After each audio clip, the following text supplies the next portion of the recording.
अगर आप इस चैनल पे नए हैं तो इसको सब्सक्राइब कर लीजिए और बेल आइकन को प्रेस कीजिए ताकि हमारी नई आने वाली तमाम वीडियोस की नोटिफिकेशन आपको मिलते रहें और आप हमसे कनेक्ट रहें। बिस्मिल्लाहिर्रहमानिर्रहीम। खातिन हज़रात, मैं हूं अख्तर अब्बास और आप सबको अस्सलाम वालेकुम। रमज़ान मुबारक का दूसरा अशरा हो आपको मुबारक और अपने अपने हिस्से की और अपने नसीबों की नेकियां उसमें से खूब आप कमाइए। मीरब ने कहा कि सर ये कैसी लड़कियां होती हैं जो मंगनी और निकाह के फ़ौरन बाद चीज़ें मांगने लग जाती हैं। मेरी तो शादी के 17 बरस हो गए हैं, आज तक अपनी ज़रूरत की चीज़ भी नहीं मांग पाई। मेरे बच्चे, ये उनकी फ्रैंकनेस पे मत जाइए, आपकी अपनी जो कोताही और कमी है इसको दूर कीजिए। लड़की जब भी चुप रहेगी, खामोश रहेगी, तो धीरे धीरे आप मैसेज क्या दे रहे हैं, ला ताल्लुकी का या एक ऐसी फ़कीर मंश का, दरवेश का जिसे किसी चीज़ की ज़रूरत भी नहीं है। हर लड़की को अपने कपड़े, अपनी 10 चीज़ें चाहिए होती हैं। मांगने में शर्म काहे की है? अब उसके साथ निकाह है, अगर वो नहीं दे सकता और वो पैसे अपनी माँ को जमा कराता तो माँ से कहिए, बाप के पास जमा कराता तो बाप से कहिए। इसमें कोई, वैसे भी शर्म में कोई शर्म नहीं होती। और इस मामले में अगर आप ये नहीं करोगे तो फिर मुश्किल, और 10 सालों के बाद भी आप यही गिला कर रहे होगे कि हाय मैं तो 27 साल के बाद भी नहीं मांग पाई। पर वो जो दिल में हसरतें हैं वो पाइल अप होती जाएंगी। विकी कहती है, सर मैं आपका और आपकी रहनुमाई का बहुत शुक्रिया अदा करना चाहती हूँ। मैं ज़िंदगी के मुश्किल तरीन वक्त से गुजर रही थी और इसमें आपके लफ्ज़ मेरे लिए ढारस का बायस बने। बहुत सारी उन्होंने दुआएं दी हैं और साथ ही सन जेड ने कहा कि मेरी ज़िंदगी में कोई ऐसा है ही नहीं जो मुझे दुआएं दे। बेटा, हर वक्त चीज़ों को हसरत में नहीं लेते। अगर आपको दुआ देने वाला माँ या बाप या वो जो एक आध और रिश्ता होता है वो नहीं है, तो अल्लाह के रसूल ने जिस बात को हम पे वाजिब किया है वो दूसरों की खैर ख्वाही है। दूसरों को दुआ देना शुरू कीजिए, सलाम लेना शुरू कीजिए, उनके साथ उठना बैठना, उनका भला करना, तो इंशाअल्लाह आपको जवाबन दुआएं मिलनी शुरू हो जाएंगी और ज़िंदगी आपकी आसान हो जाएगी। हिना कहती है कि सर आपकी वीडियोस का बहुत शौक़ से इंतज़ार रहता है और जब आती है तो दिल को खुशी होती है। अब मेरे बच्चे वो कहते हैं शक्कर खोरे को शक्कर मिलती है, तो इन्हीं वीडियोस पे बाद बेचारे दिल पकड़ के बैठे ऐसे ऐसे कमेंट्स कर रहे होते हैं। मैं तो अब उनके कमेंट्स से डिलीट भी नहीं करता और ज़ाहिर है दुखी और जले हुए दिल, कुछ लोगों को मोहब्बत बुरी लगती है, कुछ को इज़्ज़त बुरी लगती है, कुछ को शायद लोगों के दिल में जगह बनाना वो बुरा लगता है और उनके लफ्ज़ बता रहे होते हैं कि किस ख़ानदान से हैं, किस कबीले से हैं, किस सोच से हैं। तो ऐसे माजूर लोगों को और ज़हनी तौर पे बेचारे मकहूर लोगों के साथ बंदा क्या करे। तो आपको अच्छाई की, मोहब्बत की उसमें से खुशबू आती है, बिस्मिल्लाह बख्त है ना जी। और ये जनाब जो आज का मौजू हमने चुना है बात के लिए, वो अम्यून साहब हैं। वो कहते हैं कि मेरी शादी होने वाली है मगर मैं अपने घर के शोर से इतना तंग हूँ कि मुझे शर्म आती है।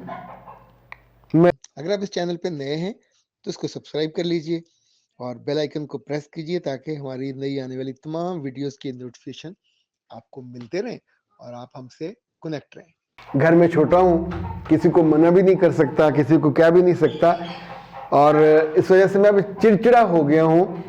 अब मैं 1 माह के बाद मेरी शादी और मैं सोचता हूँ कि वो आके हमारे घर के बारे में क्या सोचेगी। बेटा, ये आपका जो कंसर्न है बिल्कुल बजा है, चूँकि जिन घरों में माएँ ज़्यादा बोलती हैं या एक आध को बहन जो ज़्यादा दूसरों पर रोब डालती है, वहाँ ये प्रॉब्लम होता है।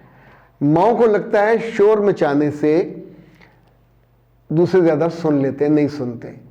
शोर मचाने से नहीं सुनते, प्यार से, दुलार से आप अपनी बच्ची या बच्चे की गाल पे हाथ रख सोते हुए कह रहे ना, मेरा बच्चा उठ जा, सहरी का टाइम हो गया और ये काम तुम नहीं करने हैं। अच्छा, जहाँ काम आपने अलग अलग तकसीम किए होते हैं वहाँ शोर नहीं होता। जहाँ हैप-हैज़र्ड होती है, आटा भी गूंदने वाला है, सालन भी पकने वाला, पकौड़े भी बनने वाले, बेसन भी लाने वाला, आलू भी नहीं है, कीमा भी नहीं है, टिकिया भी नहीं है, मिर्चें भी नहीं है, अच्छा आखिर में पता चलता दही भी नहीं है, पकौड़ियाँ भी नहीं है, तो अब उस पर फिर हर लम्हे एक चीज़ आएगी और थोड़ी देर बाद फिर दूसरी के लिए बंदा आप भेज रहे होंगे, तो घर में एक हाहाकार मची होती है। यानी ये जो एक बाजार का सा होता है ना माहौल, इसे कहते हैं मछली मंडी।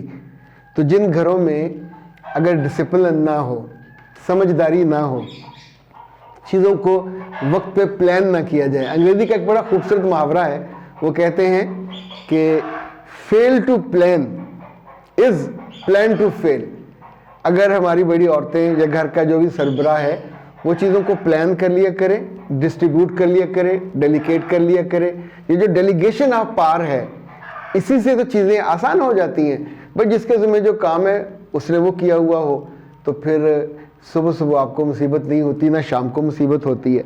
तो आपको जो एम्बेरसमेंट होने वाली है कि बीवी आने पे आपके कमरे के बाहर जो रंग बिरंगी आवाज़ें आएंगी, एक सूरत तो ये है, इन सब के साथ बैठें और उन्हें कहें कि तनकीद मत कीजिएगा, ये नहीं कीजिएगा, उन्हें कि मेरा दिल चाहता है कि अब जब मेरी बीवी आए तो हमारे घर के बारे में अच्छा गुमान करें, उसकी अच्छी राय बने। ये ना सोचे कि क्या हर वक्त यहाँ शोर मचता है, तो क्या हम ऐसा कर सकते हैं कि चीज़ें तकसीम कर लें। और जिस बात को शोर मचा के, ज़ोर से डांट के या बाज़ दफ़ा अब्यूज़ करके कराया जाता है वो नॉर्मल अंदाज में होने लग जाए। कुछ काम खुद अपने ज़िम्मे ले लें, तो ये जो छोटी छोटी चीज़ें तकसीम होंगी, मेरा ख्याल है कि आपका मसला बेहतर हो जाएगा। तीसरा फिर ये कि जब कुछ भी ना हो और बीवी आए और सुबह आपकी आंख खुले और बाहर शोर मच रहा हो, तो बिल्कुल कंबल में मुंह दे के पड़े रहिएगा कि जैसे कुछ सुन ही नहीं रहे, और उसकी कभी सफाई देनी भी पड़े तो मुस्कुरा के, ये घरों में ऐसे ही चलता है, और उसको फिर बहुत सीरियस ना लीजिएगा। अदरवाइज आप इस घर में टिक नहीं सकोगे और यहाँ से भागोगे। ये जो चिड़चिड़ा होना है बेटा, ये बिल्कुल अच्छा नहीं है। आप भी कुछ दिनों के बाद फिर ऐसे ही चिड़चिड़ करने लगोगे और इसे कहते हैं ना काने नमक में नमक बन जाना। आप भी फिर उस इनडिसिप्लिन घर में एक और इनडिसिप्लिन बनने का इजाफा हो जाएगा। फिर आपकी बीवी भी वैसी बन जाएगी, फिर आपके बच्चे भी वैसे बन जाएंगे। तो कहीं ना कहीं तो स्टॉप लगाना होता है। अगर आप इस चैनल पे नए हैं तो इसको सब्सक्राइब कर लीजिए और बेल आइकन को प्रेस कीजिए ताकि हमारी नई आने वाली तमाम वीडियोस की नोटिफिकेशन आपको मिलते रहें और आप हमसे कनेक्ट रहें। अख्तर अब्बास को दीजिए इजाज़त। अस्सलाम वालेकुम।